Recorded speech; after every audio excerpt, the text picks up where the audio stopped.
You can just go on to my link and whoops, LinkedIn says you're not approved. Go live. Okay, LinkedIn. अच्छा हुआ ना LinkedIn का भी झमेला हो गया. Remove from this. Let me try to add one more time and see what it says. Go public, save changes. LinkedIn says you're not approved for LinkedIn Live.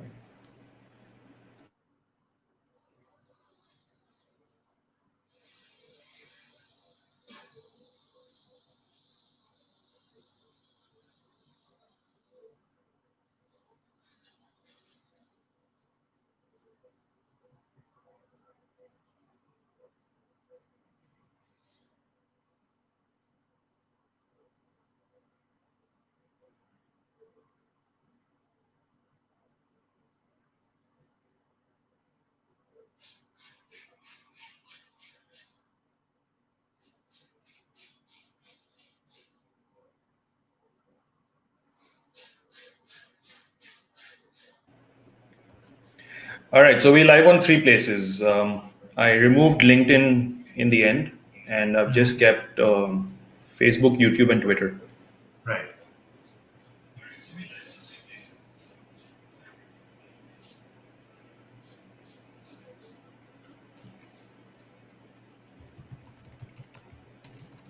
Just check.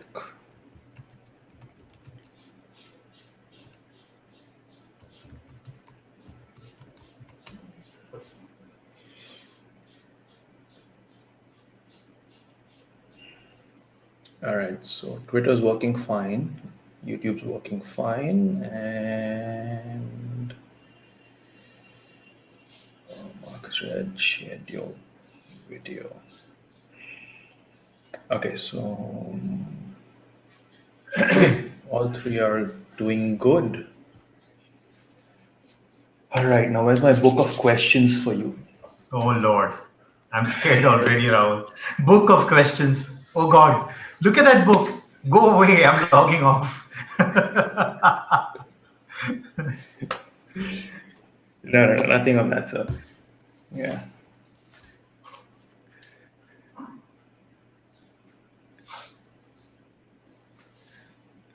So this is good, and I don't know, is there a way I can see? Okay, so we've got, so how's it going, Nirmal, your Sunday, the lockdown? Before we start, let's just get the pleasantries out of the way. Pleasantries out of the way. No, I had a good game of golf in the morning. So I'm feeling really hot right now. It was a hot day. So I had to take a really cold shower to cool down, but it's still pretty hot. Fun stuff. So have you had your lunch and all that stuff? Yeah. In this one game you can play during lockdown. I mean, during social distancing as well. So I think it's pretty safe to be out there on the field and play. Okay. I'll share a picture I took today. It was a sprinkler and you could see a rainbow through it. So I'll share that with you. You might appreciate that. Yeah, absolutely. Do that. Very quickly, I realized I don't have your bio on my screen. So I'm just going to put it here and should be good to go. Wow, that's actually exactly A4.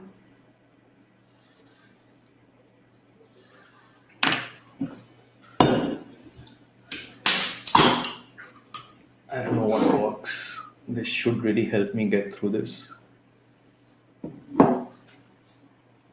You're allowed to have your own beverage of your choice. It's too early in the day, Rahul, though it's a Sunday. What does it matter anymore, man? I know. The days just melt into each other. Cheers, man. Cheers. I just had a cup of tea, so I'll skip that for now. I'm also having tea.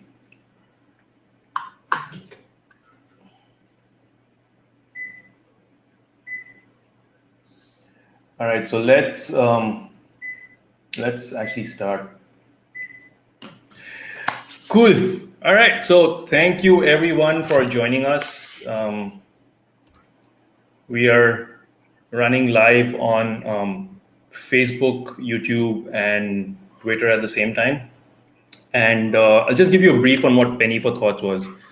So Penny for Thoughts was just an idea that I came up with. I thought, you have a lot of talk shows and you have a lot of interviews going on. And what usually happens is it's completely focused on the expertise of the person or what they do or what they think, always related to their profession. And I feel that people always have their thoughts and opinions about other things too. And some of them, their opinions are pretty accurate and pretty impressive. So I said, let's just do a very casual, lighthearted conversation with people. Get people who I actually think would be interesting. So congratulations, I think you're interesting. Who you think would be interesting? Operative word. Yeah.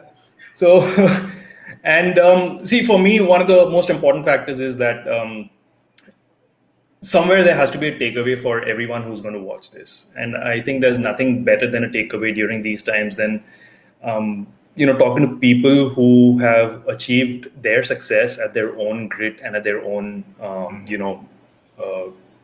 do you call it, at their own passion and their own hard work.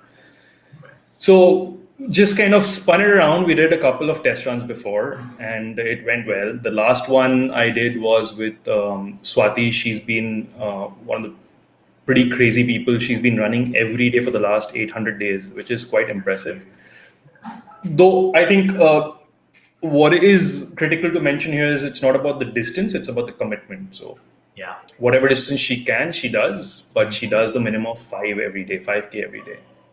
wow. And then the other show we had was we had this guy Kunal Guha, who's responsible for one of the first bike clubs in the city. So cycling and him go hand in hand. Okay. But anyways, so folks, without much delaying into this, I'm going to give you a quick brief on Nirmal in case you do not know who he is. Nirmal Agarwal graduated from the prestigious Stanford University with a bachelor's degree in economics and was selected into the Economics Honor Society.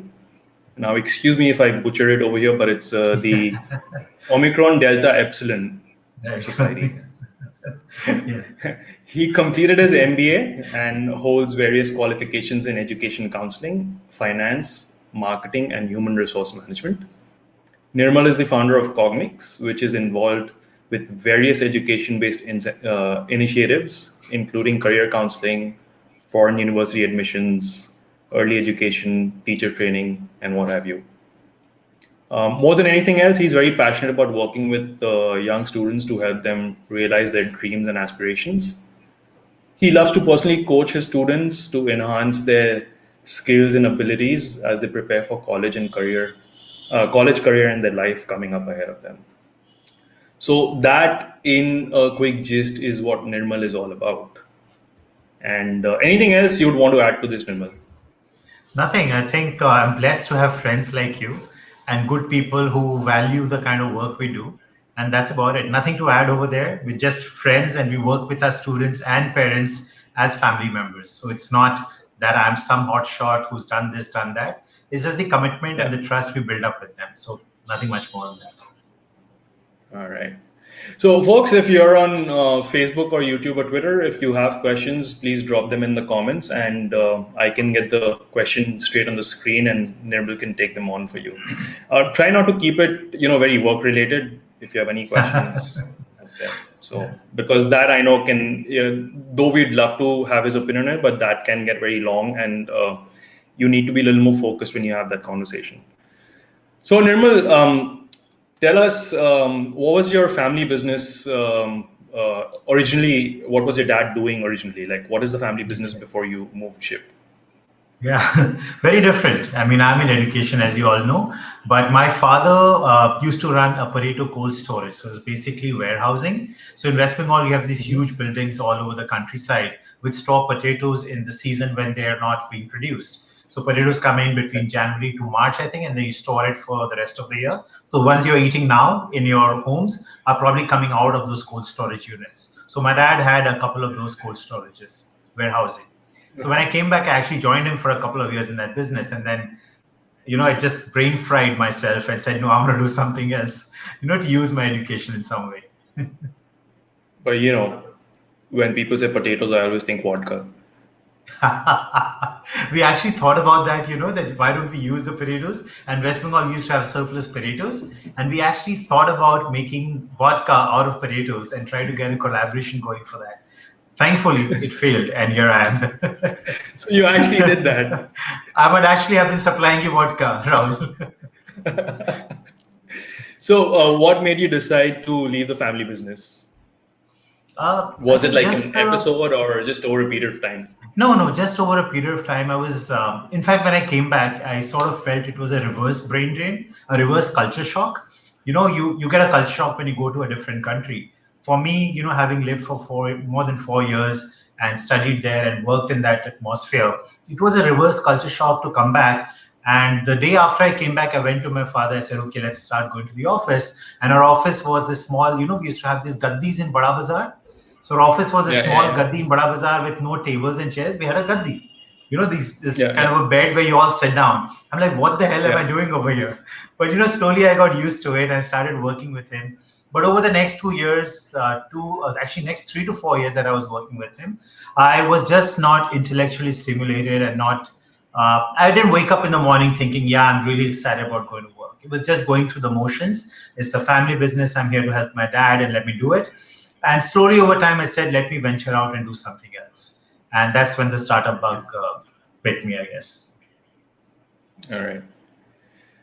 So, what I understand is just over a period of time, and then you just said, that's the end of it, and then Yeah, yeah, you moved over to doing this whole startup thing. Now, were you married at that right. point of time when you decided to transition over? I got married in between when I was working with my dad. So I think my parents sort of figured it out that the only way to keep him back here, even if he's not satisfied with work, is to hitch him and put a hook on him so that he doesn't run away. And I swear, I think that's what the thinking was. Get him married as soon as possible so he doesn't go back to the US or go back to some other country or go for a master's or something. So within 2 years of coming back, there I was, arranged marriage, typical Marwadi dekha dekhi and all that, ring ceremony, and I was committed to Shalini. I'll not talk about how that went, but I'm sure you're going to touch upon that. You know her, so you're going to put me in a tough spot on that. But yeah, I was married in '94. I came back in '92. Within 2 years, my parents decided, yes, it's time to get him married. And beta ye ladki achhi hai, ye dekh lo, family achhi hai. You know how it works in Marwadi families. And there I was saying yes to the first woman I saw. I said, yeah. I mean, I just could not say no to anyone. You know how it's such a stupid thing. This whole organized arranged marriage thing. It's like, how can you reject someone? What does it do for that person's confidence? And what does it do for me if some woman comes up to me and say, no, I don't like you. I don't want to get married to you. I would feel so bad. So thankfully, I really appreciated and enjoyed the conversation I had with Shalini. And here we are. But even if I didn't, I wonder, would I have said no? I don't think I would have. I Don't think tell her that. Netflix I mean, should. I really loved it. Yeah. I think next Netflix should think of getting you on board for a counter episode on why would you say no to the first woman you see. Right. I think they have this show, right? This arranged marriage show or something. Yeah. I heard I about it. believe it's there. I also heard about it, and I saw some memes of it, and I just Uh-huh. said it's just not worth getting into, man. It's Yeah. like Yeah. it just antagonize people, and just let's not get into the Yeah. mess. Let's watch people get dirty. It's fun that way. So There's sort of a desi flavor. I think there's a Never Have Ever is based upon an Indian girl.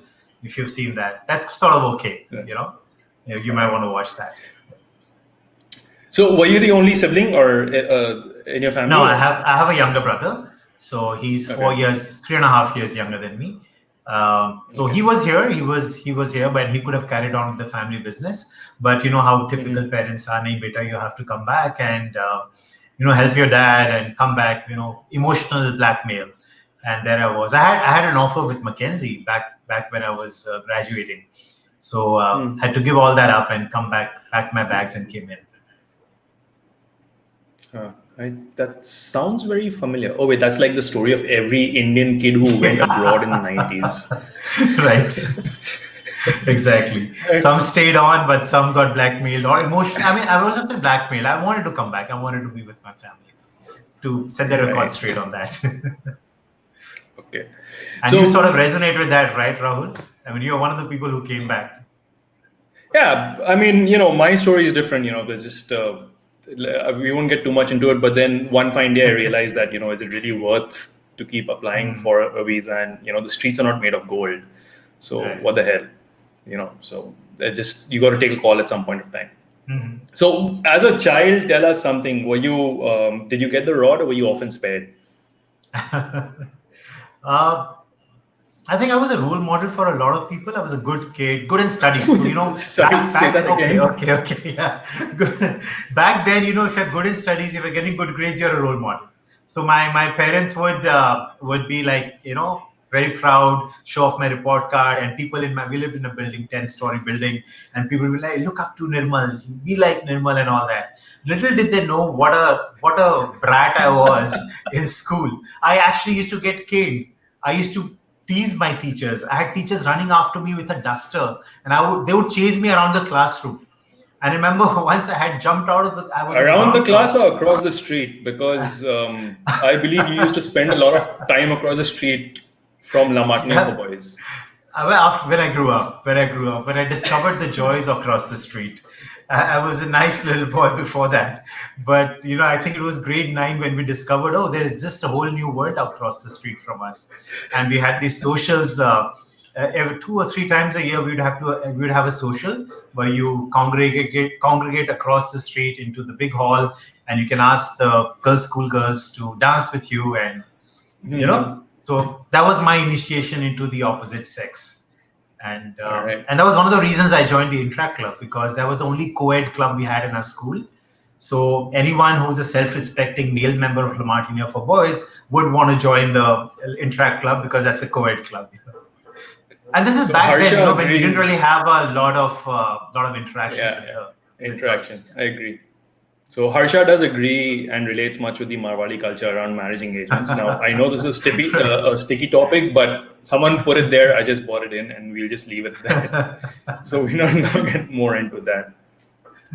So, so people actually looked up to you. That's interesting to know. So I know for a fact that you read a lot, and the books behind you in the shelf are a testament to hopefully what you read. I hope you're not a collector. Or I hope that's not Shalini's collection. No, that's mine, but increasingly a collector. Not getting much time to read now. Yeah, I like. Okay, tell me something. If we were to open that book closet of yours, how many of those cooking books are going to pile out from there? That I forget the Gujarati lady's name from. Tarla Dalal, something, right? Tarla Dalal. How many Tarla Dalal book lists will I call her Tadka Dalal, because I think of Tarla Dalal and it reminds you of Tadka. So, or Tadka Dal, that would be even better. Not one. Shalini's books are banned from my room. This is my private space. This is my 12 hours a day right now after the lockdown started. I come in by 8:39 and I don't leave this room unless it's for. I've got a new puppy, so if he comes in, I'll show it to you. And I do have one. So unless it is to play with him or have a meal, And thankfully, that has brought peace into my house. I love the fact that Shalini has allowed you to have a room for yourself. And just the fact that it's got a glass door is even hilarious. So she can keep an eye on you even from outside. Exactly. It's not even a door, it's a glass wall. She removed the whole wall. So there's just a glass over there. Man, you are one notorious guy. Yeah, and she can look over your shoulder at the screen and see what you're browsing. And she can see my screen. Impressive. I can't do anything naughty anymore. I can't do the things you send. I can't even watch the things you send me, Rahul. That's okay. Don't worry about it. So coming back to, I know you read a lot, but did you read a lot of comics when you were growing up? Oh yeah, I did. Sorry, I'll just come back. There we go. Here we go. Here's a new addition to the family. Hello, Brownie. This is Oreo. Oreo, Brownie. Oreo, yeah. Well, Brownie, Oreo, all the same, right? Well, edible. So we just got him about a month ago. Thanks. There we go. Go, baby. Sorry, go ahead, Rahul. So what comics did you read when you were growing up? I loved Archie. I think everyone did. But I used to love the Archie series. You remember Betty these or things Veronica? we used to... Betty or Veronica? I mean, I'm a Betty kind of a person. Veronica is an affair. Betty is marriage. So I hope my wife is not watching. Now my students are Your not daughter's watching. not I'll watching. get my daughter just got the What if your puppy and students are watching? I think you'll still be safe because I don't know if this generation knows Archie. So I'm just going on a limb here. they know it on Netflix, right? I mean, there's this. I think there's a show called Riverdale or something, which is a take on the modern take on Archie, Veronica, Betty, and all these guys. Yeah, Okay, so they know it, nice. but in a different form altogether. It's scandalous, actually. I mean, I saw my daughter watching. I'm like, what the hell is that? It's called Riverdale and it's got Archie and all in it. It's nothing like what we know. But I used to love So do Amar. you I don't still know if you remember the Amar Chitra Kathas. I think Amar I Chitra used to Kathas, love them. Indijal I think, comics? yeah, they are legendary. Amar Chitra Katha is the best thing that could be done for the education of our children. There was so much to learn from them, and I know my nani's house used to collect Amar Chitra Kathas. So the only way I would accompany my mom to her weekly visits to my nani's place would be that I can spend the whole day going over their comic selection, collection, etc. So that was So the then, only incentive I had to go there. by the sounds of it, you were never like a Billu or a Champak kind of a guy. No. I did read Champak, I think, but I don't even know who Billu is, to be honest. One of those But there was small this Diamond Chacha comics. Chaudhary that I remember. Okay, Chacha Chaudhary I Diamond remember. comics. Chacha Chaudhary ka dimag computer se bhi tej chalta hai, something like that. Oh, my daughter says I'm very much here. Oh my God. So, as is Shalini. So, As what are is your Shalini. fondest memories of junior school days? Other than standing outside LMG, I suppose. So junior school was thankfully not LMG days. Junior school, you mean before class 5, right? So I joined La Martine in class Before 4. class 12, grade 4. sorry. Before class 12, Okay. your junior school. High school days. Okay. Yeah. High Junior school days, yeah. Okay. Right. High school days. I think it was just, I think I treasure my school life because I was naughty, and I was naughty in a good way. I was not bad naughty. I was not mean to people. I was not rude. I didn't do any shararats, so to say, for the sake of hurting anyone. It was just fun, and we used to have fun with teachers, fun with other students, new students, bully them, but in a good way, etc. And people would not believe that this, good kid who studies so much and comes first in class could be so naughty. And I was actually the naughtiest kid in my class. And in fact, there was one time I remember, this was a fun memory. It was grade 11, I think. My father was called in by my vice principal and warned that in case your son does any more naughtiness, anything, he's going to be chucked out of the school. And we are keeping him only because he's a good student. Otherwise, he's out of here. He was actually warned, I was so bad. So those memories are great, just having fun with teachers and the group of friends we had. Crazy. So now, tell me a little more about, actually tell all of us a little more about when did you, in that whole process of shifting over from your family business and, doing the startup.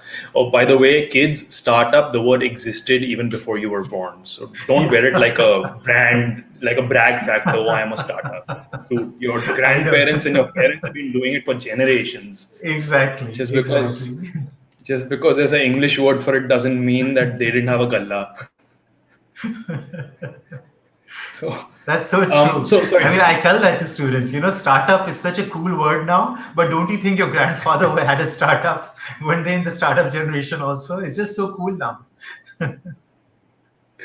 Yeah. So when you were in the whole process of, doing your startup and getting into thing or just trying to figure out what you wanted to do, when did you first realize that, education is the field that you wanted to get into? Because, the early 90s weren't I would say, it wasn't rife with people, jumping or applying for, kind of stuff or wanting guidance in education other than tuition master ji or school teacher. Right. So I think this was way back in 96 and I was looking for something to do. And I think it was a paper ad I saw where a UK-based university was looking at partners in India to set up a fashion and management education, a college basically, or a study center here. And that was a time when I was looking at doing something. And I said, oh, this seems interesting. And I was never interested in education as such as a business before that. But that seemed interesting. And I reached out to them and things worked out. And that's how I started. I think in early 97, on my education journey. So even ever since I came back, I was always, people used to come to me and who are applying abroad that, Nirmal, I need help. You went to some good university or you got into some good university. So please help me. How do I apply, etc. So that was going on just as a hobby, as anyone would come to you and ask for tips on photography. I've done that and others have done that. So I would just help people out. Okay, do this, do that, write your essay like this. And that's what's going on for about 20 years, I think, before I got into it professionally. But my education journey started with this franchise of a UK-based college for their fashion and management courses in Kolkata, Calcutta at that time. So that's how I started. And since then, I have been in education in multiple ventures. So that lasted for about 4 to 5 years. I started something else. I started my own management and IT college, basically education firm. That lasted for a few years. Got into preschools, which Shalini, my wife, handles. It's called Star Kids. So that's been going on for the last, I think, 10 years. Then in 2013, I got into educational counseling, career counseling, and college counseling because I was doing it as a hobby over the years. And I built up sort of an expertise in it. Then I said, let me do it professionally because this is something I love doing. And this is something I want to retire with. I love working with young kids. I love making a difference in helping them achieve their dreams in whatever way possible. And that bug bit me really big. And So about what I time just would took this a deep be? dive. Because This about 2013, which year would this be? 2013. So 13 is when you decided to take the deep dive into it, like into this completely. particular career counseling and college counseling professionally. Okay. I was helping kids before that, but professionally it was just 7 years ago. Okay, so it's basically would be safe assumption that from 1997 to 2013 you were doing businesses around this, and then eventually it took you a lot of time. I mean, it took you that timeline to kind of figure out that yes, this is something which I should completely focus on. Right. So I it was takes doing a time to lot of figure out what your passion education. is. True. And I think that's a great message that you just said. And sometimes, you might think this is the rest of my life, but it never is it? And I know there was a statistic I was reading that 2/3 of the students who study a particular major in college never use that in their life. You might think this is my passion and this is what I'm going to study, and my career True, is I going to be agree with around that. that. And you're I probably agree with that. one of the 1/3 who have actually made a career out of what you studied. But I did computer science and economics in college. I don't think I've ever used that. Maybe my knowledge of economics has helped me in business, but I don't think I've directly used economics or computer science in anything. Right. No, but I'm just the 1/3 who decided that I can't do what the 2/3, what the others were doing, and then I decided to go back to college for what I was passionate about. So there's a kind of, that's. Yeah. But anyways, I mean, so now, what are your thoughts on having a counselor versus not having a counselor? Because I mean, for someone like you and me, we both made it to fairly decent colleges. You made it to an Ivy League. It's Ivy League, right? Stanford is Ivy League. No, Stanford is not an Ivy League. So Okay, Ivy League, that's an outstanding college. I'm surprised you don't know, Rahul. Ivy League is a We've group had of this 8 colleges only. conversation. Yes, we've had this conversation. The whole idea is just to get you a little. Okay. You're priming me to say that, right? So Ivy is a group of 8 colleges who play sports. Yeah, Stanford, MIT, Caltech, these places are not Ivies, so to say. Yeah. Fair enough. They don't. I mean, that's fine. So, like, what I mean to say is your personal thoughts, and I this kind of defeats what you are doing. But what I'm trying to ask is your thoughts on having a counselor versus not having a counselor, because someone like you and me, we've been to those colleges, we've done what we had to do, and fairly decent at it, I would say. And we didn't have any counselors at then. So I'm sure there are still some kids who apply on their own. Yeah, absolutely. I don't think any counselors existed at that time, or none that I'd heard of, and I don't know if you'd heard of any counselors at that time. No, no one was aware of anything like this. I think things have gotten more complicated over the years. It was a little bit more simple to apply at that time and less competitive. I know when I was applying, Stanford probably had an acceptance rate of 15%, and I got into 4 Ivy. 1.5. Okay. Right? Yeah. So I got into 4 Ivy Leagues with a full scholarship. I got into Stanford, but I can't really imagine kids nowadays getting into 4 Ivies and Stanford, etc. It's unimaginable. And you're lucky if you get into one Ivy, because it is so much more Correct. competitive. The number of applications have grown because being online is just easier to apply. We had to do everything on pen and paper and type out things. We didn't Pen, even have paper, a and computer. Yeah, and we had to courier courier. it, No, no, all the no. applications. Courier Exactly. it. I Right, I exactly. remember um, FedEx was not that large, so It the only wasn't choices you there, had was yeah. Blue Dart and TNT. There was one called TNT. I Yes, think TNT TNT. still I remember. exists. I remember Using TNT. Indian Post was a disaster because they never got Yeah. it. So, and the only counseling that you could get was hope that someone's friend's son is in some college and you write to them or call them, and if they Correct. feel like helping you. So that was the only Absolutely. counseling you could get. Exactly. I still remember those So, couriers, big, thick packets we used to make. And I remember going to this place in Dimple Court, which had a TNT office or something on Theatre yeah. Road near your place. Yeah, just off Wood Street where Mhm. you stay. And we would just put it there, and within 4 to 5 days, it would reach the college. And then we would wait for the snail mail to come back that, yes, we accepted your packet and we've got everything we need. It was just crazy. And it's things kids have it easy in one way, but then it's just so much more competitive because more and more kids are applying to more and more universities. So yes, it does help to get an expert view because it's a rapidly changing landscape. And as a Mhm. kid, as a parent, sometimes you're not fully aware of what is going on. And there's so much more Correct. complicacy in this that it always helps to get someone. It doesn't have to be a paid counselor. It could be a school counselor who might be in the know, who's supposed to help you for free. So I'm not advocating that you should always get a paid counselor. Obviously, that's a family's choice. And if they think, Yeah. yes, it will help us to go to someone who can navigate this process with us, by all means, and there's a lot of people out there all over the country who can help you with this. Yeah. Well, on a lighter note, I think one of the reasons why we didn't have too many applications is because you had to pay for the courier by the weight. So it wasn't like a flat fee. The bigger your Right. application, the more stuff you sent out. You had to pay Right. by the weight. So automatically your ticker would start. Like I think I'll just Right. apply to two or three. Absolutely. So. Did you send in a portfolio when you applied? So I'm sure that was a Oh heavy one. God. Yeah. So the only saving grace for me was that because I was already involved in this industry, I had access to scanners, and Hmm. these were these large SCSI card Okay. scanners. So Correct. I did the math. I said it just makes more sense to invest in a scanner and Hmm. scan it and send it over email. And email was again through Poddar code through BSNL. So you Okay. have to stand So in line and get when did you the apply? Because we didn't have email when I was applying. So it must be late after 90s, 90s. early Yeah, yeah, yeah. 2000. Yeah, late Are you 90s, are you early that much 2000s. younger than I am? Oh my God. I feel so old suddenly. Yeah, you are old. You graduated your class of 92. I Yeah, mean, yeah. Well, too long so ago, as I said. let's count 92, All right, all 2002, right. I get the 2003. message. So, anything you wish that you had learned before you went to Stanford? Like, the moment you land at Stanford, you're like, "Arey teri," Yeah. I wish I Ah. knew this. It was actually an Otteri moment.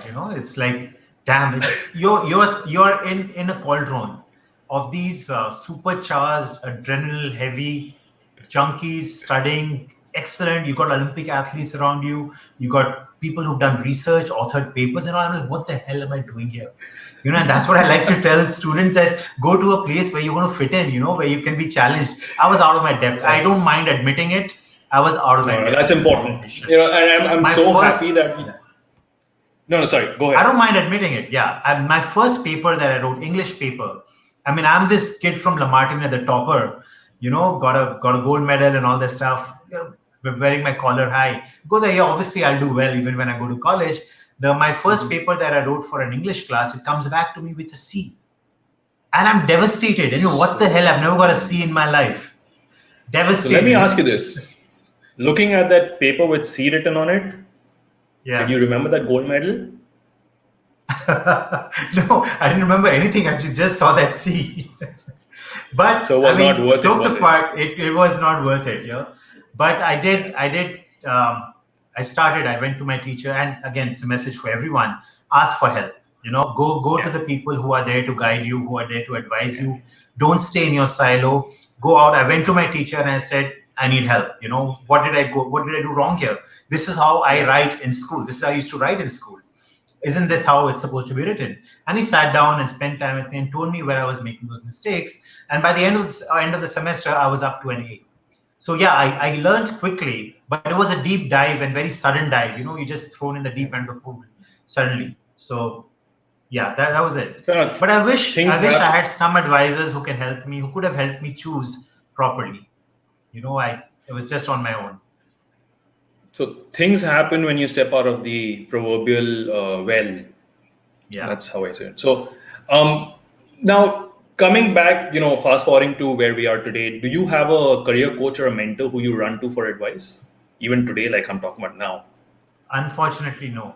And that's one thing I've been lacking throughout my life is I don't think I've ever had anyone, not even in family, who I've been to and suggest how could I do this better?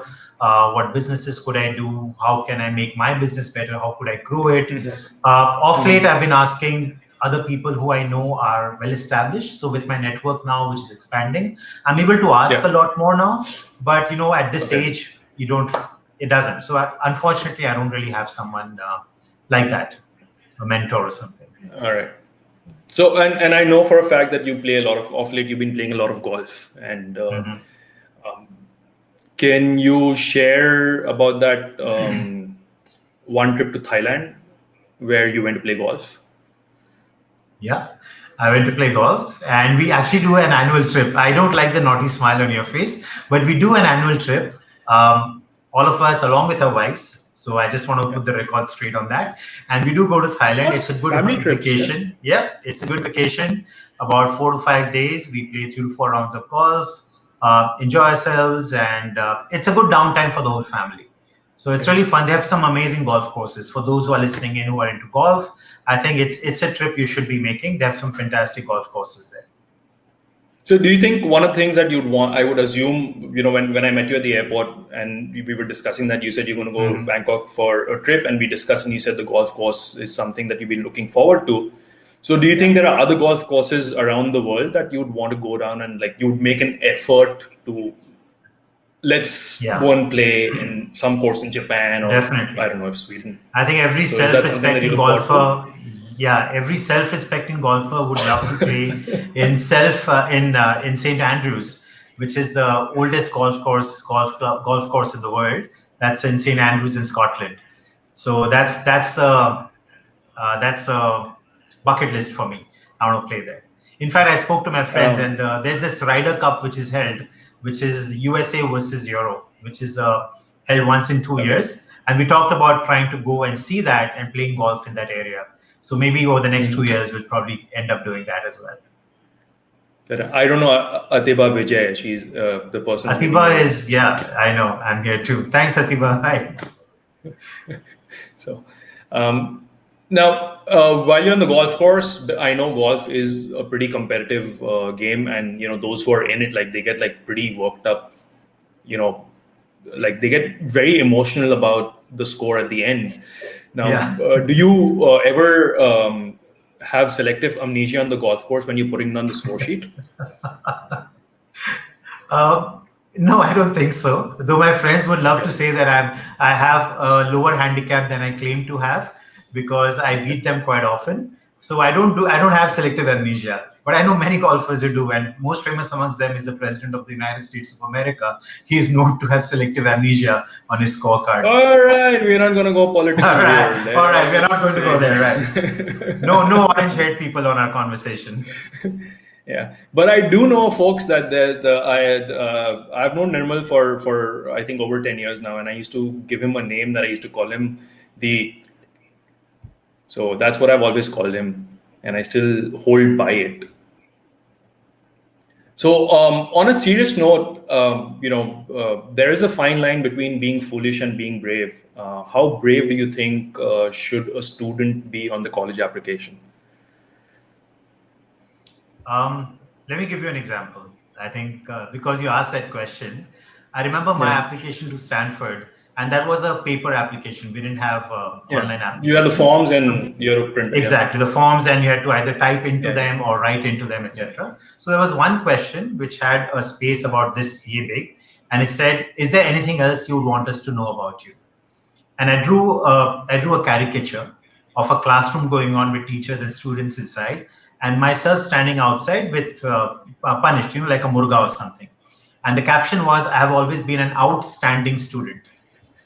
So that I don't know, that might actually have been foolish, or it might have been brave. So I don't know where you draw that line. I got into Stanford, so maybe it was brave.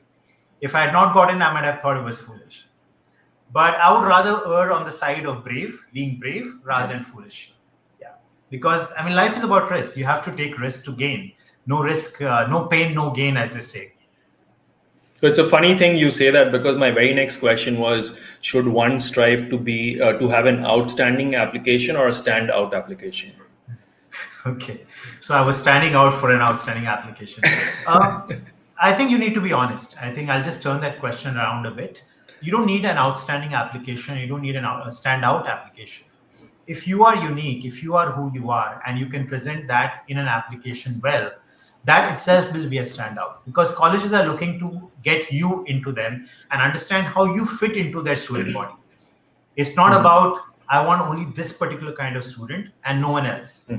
And you understand this better than a lot of people because you've been there. It's a whole well-rounded student body. There will be people who will be photographers, who are in drama, who are good in academics, who are researchers, who are scientists, who can write poetry, all kinds of people. So if you have a unique talent, or if you're special in some way, and everyone is special, don't ever let anyone tell you that you're not special.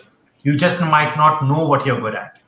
Right? So it's fantastic that you segue into this, because I have a massive stack of certificates, participation certificates, and does that really help me with my application?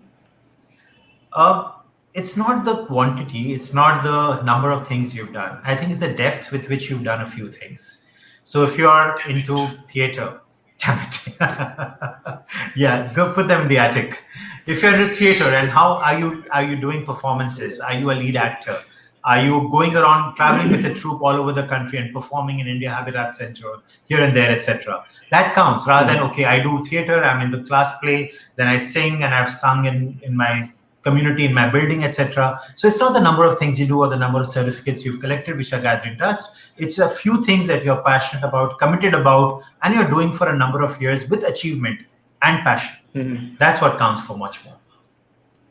About by achievement, you mean in terms of always first place, or is it okay to be somewhere near the top? Yeah, some as good as you can be. So if you're playing a sport, are you at school? If you're school team, that's good achievement. You might be state team, that's even better. You might be representing the state at the nationals, etc., etc. So the level of achievement, the depth of your achievement. If it's an Olympiad, have you qualified for the regionals? Have you qualified for the nationals? Makes sense. If it's music, then you might be taking the Trinity exams, level 1, level 2, all the way to level 8.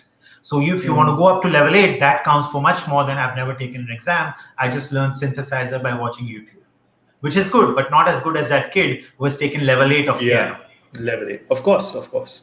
Makes sense. So that's great. Now, lastly, what do you think is, I mean, which side would you take? Doing the right thing or looking good? That's such an obvious question to ask me in the public forum, and maybe my answer will be different, but no, it's the same answer. Doing the right thing, obviously, anytime, and that's how I live my life. Why I ask you is because one, like the very basic reason why I thought this would be a good question to ask you is because I know you just say what it is. You're not going to, be very diplomatic about it. Something you just, what is, and there's really no hiding about it. So that's why I asked you. But it's also very important because as a student counselor, what happens is I think you leave a lot of impression on the kids who even come to speak with you the first time, whether or not they convert into clients or they need your help on the bigger picture or not. But even when you're meeting your friends, their kids have been around you. Some of the kids have grown up in front of you. So not as a counselor, but as someone who they look up to. So it does matter whether you it does have the same vibe. Totally agree. And I think, if you are in the position that I'm in, when kids are maybe Hmm. looking up to you, I hope they're looking up to you, or they're saying, yeah, this person is going to help me, you have to walk the talk.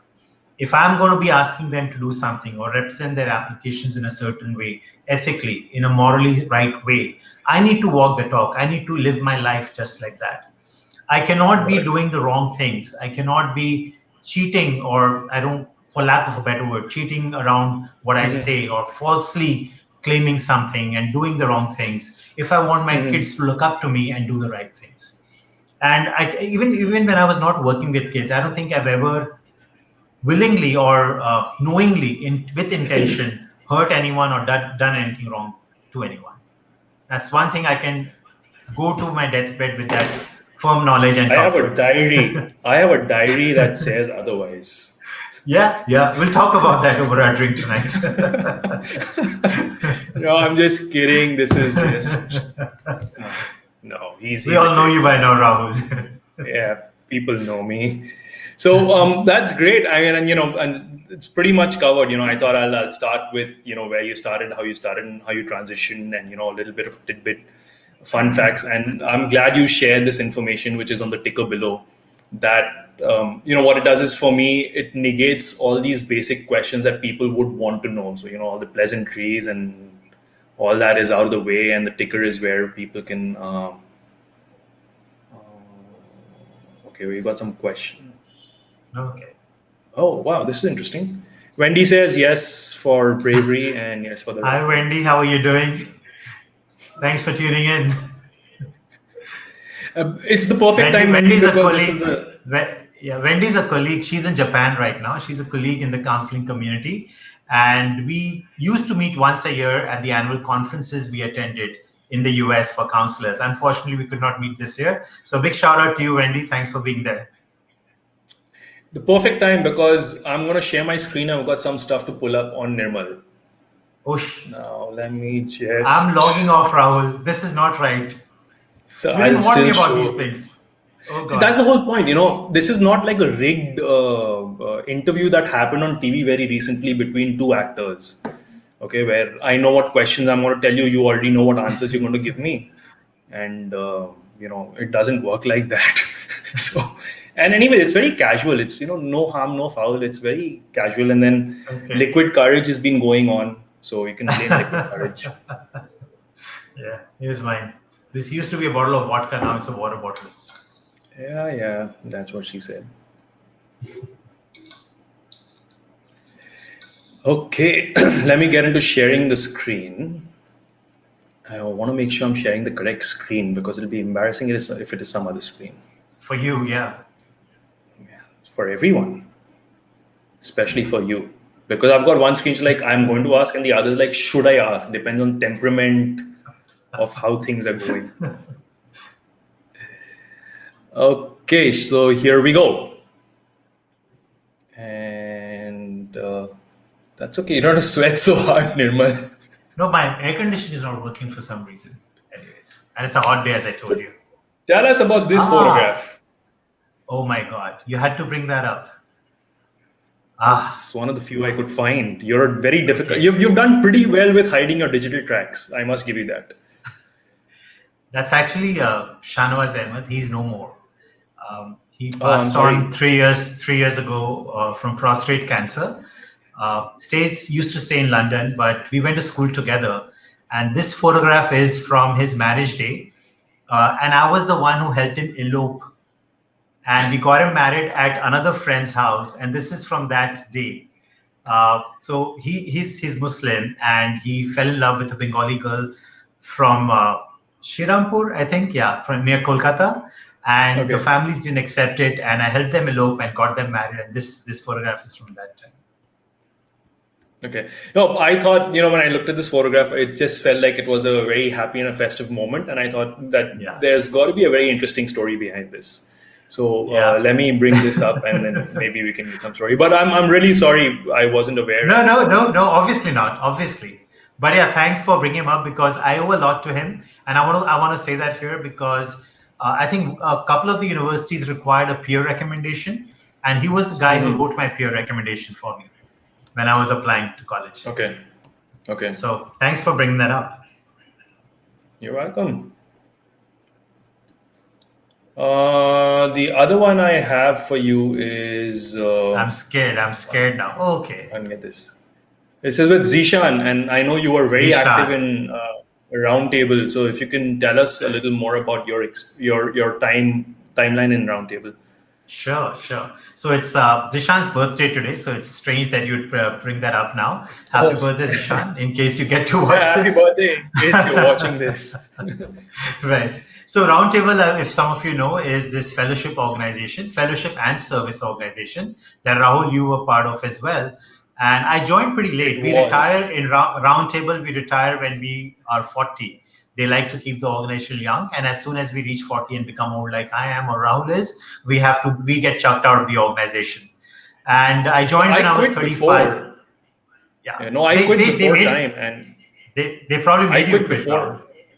No, I quit before time, and I completely agree that the age limit is 40, but there are methods where people linger on for even longer periods of Yeah. time. I don't know, Yeah. just Yeah, whatever. So that's true. sorry.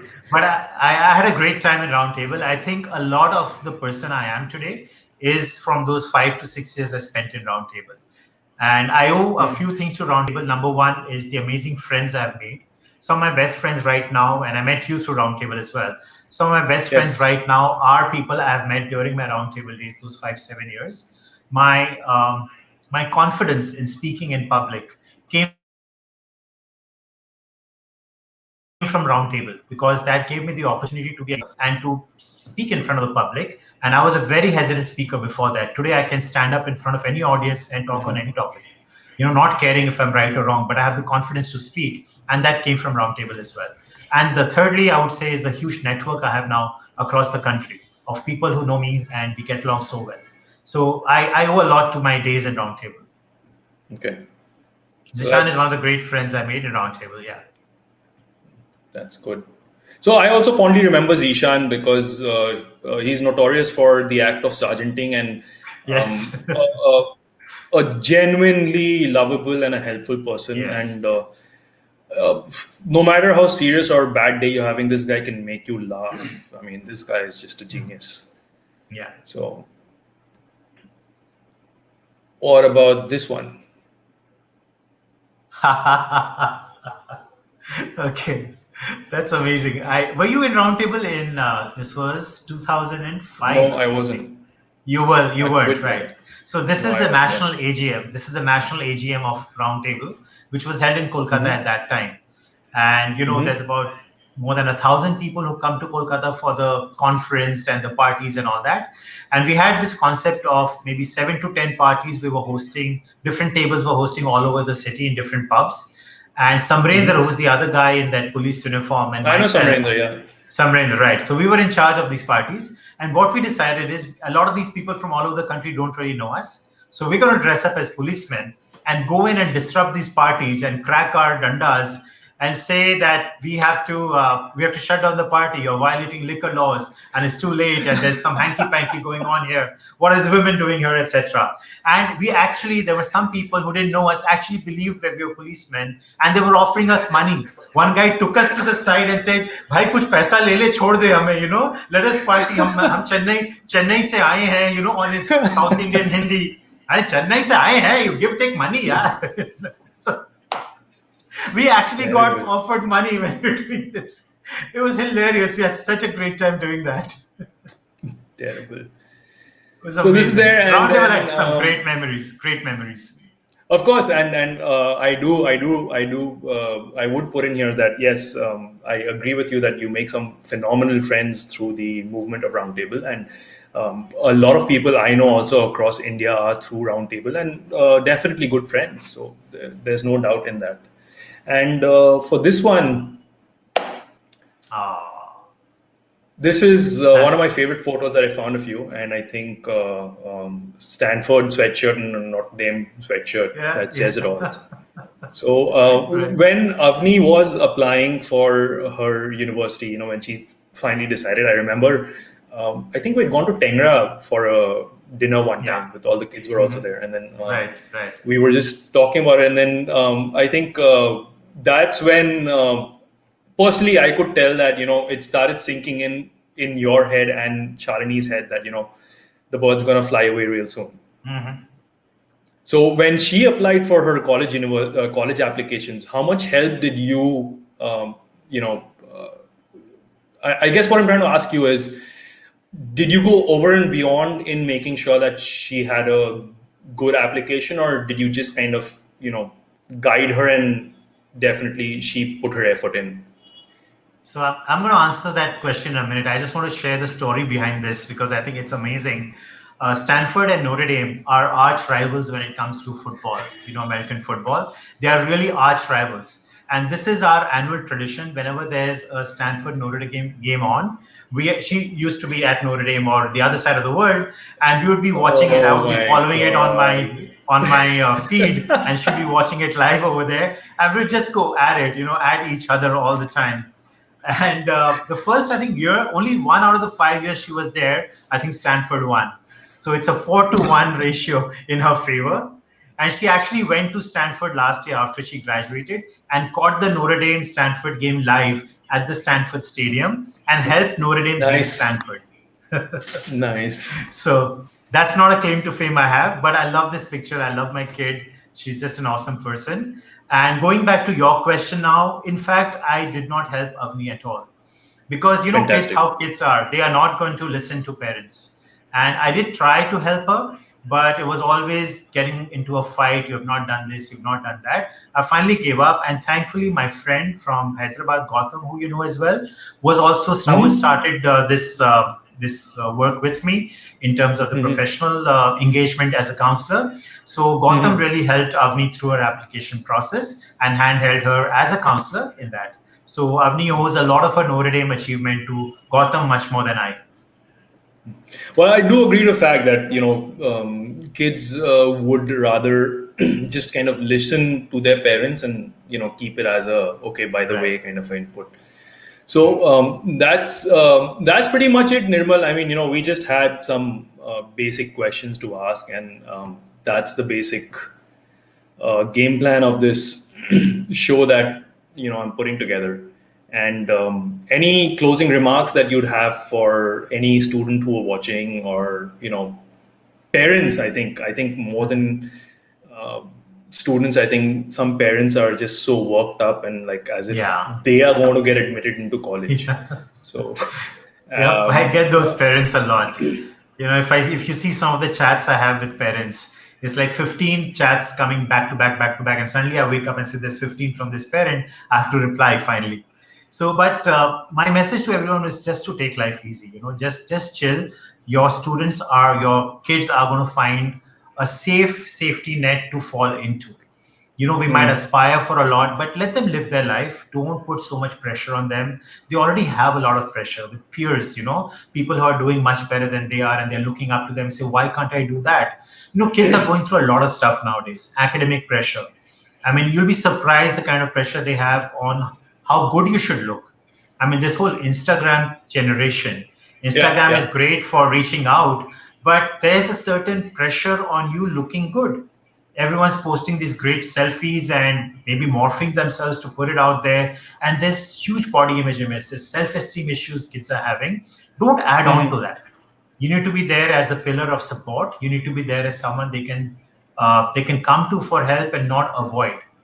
That don't put any pressure on them. Let them live. Yes, you need to be there. It's like, I like to use an analogy. It's like holding some water in the palm of your hands like this. Hands, yeah. If you clasp your hand too tight, all the water is going to fall off, right? It's not going to remain there. If you let it too loose, it's still going to fall off. So there's this great Yeah. balance you need to have when you hold water, and your kids are like water. Hold them properly in your hand. Don't let it go so it falls off, and don't clasp it so tight that it's going to sprinkle out. So just be very careful and give a good balance, give a supportive atmosphere to your kids. And Rahul, great show, I think. And one more message I want to dovetail with what you're doing. I mean, we are in a time when you really have to change with the times. And you keep hearing this often, pivot or perish. change with the times, so you get thrown out of the market. Yeah, And yeah. what you're doing is adapting to the new normal, adapting to new technology, and doing so many more things on a live platform right now. So you're showing how we can pivot and still remain relevant. So that's the learning we can take away from your show here right now. That we need to move with the times and adapt to the best possible scenario we can make out of any adversity. Well, thank you so much for that. But I think what is more important is that I am hoping to get more and more people who I feel have, skipped the proverbial silver spoon and have made their own silver spoon. And that is my intention with the show. The idea is not to preach, but it's just so that, the guests on the show can share their story. And maybe someone somewhere gets inspired for it and takes a right choice, or maybe even if people can laugh about this and have a brighter day, I'm good with that. So Nirmal, thank you so much. This was so great, and I thoroughly enjoyed our conversation. um, Fantastic. You have a lot of things to answer now to Shalini. She's waiting outside. I'm told that there's a broom in the hand. There's a little chat going on over here. Yep. Nidhi says Thanks, this is a yeah. brilliant and candid talk. Our dear friend Vikram Hi, Podar, Vikram. you owe us another one of your phenomenal biryani parties at Nirmal's house. I've got you the venue. I've told you the menu. Make it happen. And the guest list includes Rahul, obviously. Duh, like seriously. I still remember the last time you had that biryani. We had to take you out of that place after like 1 hour of constant eating. Man, that you know what? That food was good, and it was good company. Let's not forget that there was good So do company. you mean That Shalini's cooking is not good, Rahul? I haven't been invited for Shalini's cooking ever. Oh, I'm sure there was Shalini's cooking at the same time that day. She You doesn't make focused on the biryani. biryani. You The focused on biryani the and the chicken biryani which came chop. from The us. biryani and the chicken chop. See, talking about what I heard 10 years ago will not save you from the broom outside. So Yeah. that is okay. So we got a couple of more messages. Anjali says, good show, uncles. Yeah, thanks for Hi, rubbing it in. Anjali. I loved her American drawl. Good to hear, great to hear y'all after so long. Yeah, She's already yeah. covered. Y'all So better know what you're talking. As long as the hands don't go showing like this, I think I'm going to be perfectly all right. the American drawl came in within 2 years. Yeah. Mm-hmm. And then Kunal's appreciating the show. So thank you so much, Nirmal. I think we'll wrap it up. Let's not push it too long. I've got to go and have some lunch. Enough of liquid courage. And it's been a great show. Guys, please feel free to pop in some questions. You can reach Nirmal down at the number at the bottom over there. If you are seeing the show through Facebook, that means you can either connect with Nirmal or through to me. Please drop in messages. I'd love to hear places or ways how I can better this interaction. And also, what kind of people would you like me to get on the show? I have a list ready. This happens every week. And we'll try to accommodate as many as we can. So thank you so much. Have a good day. Nirmal, thank Thanks, you. guys. Thanks for being there. Thanks, Rahul, for having me. It was a great show. Thanks. Bye-bye. All right. Bye.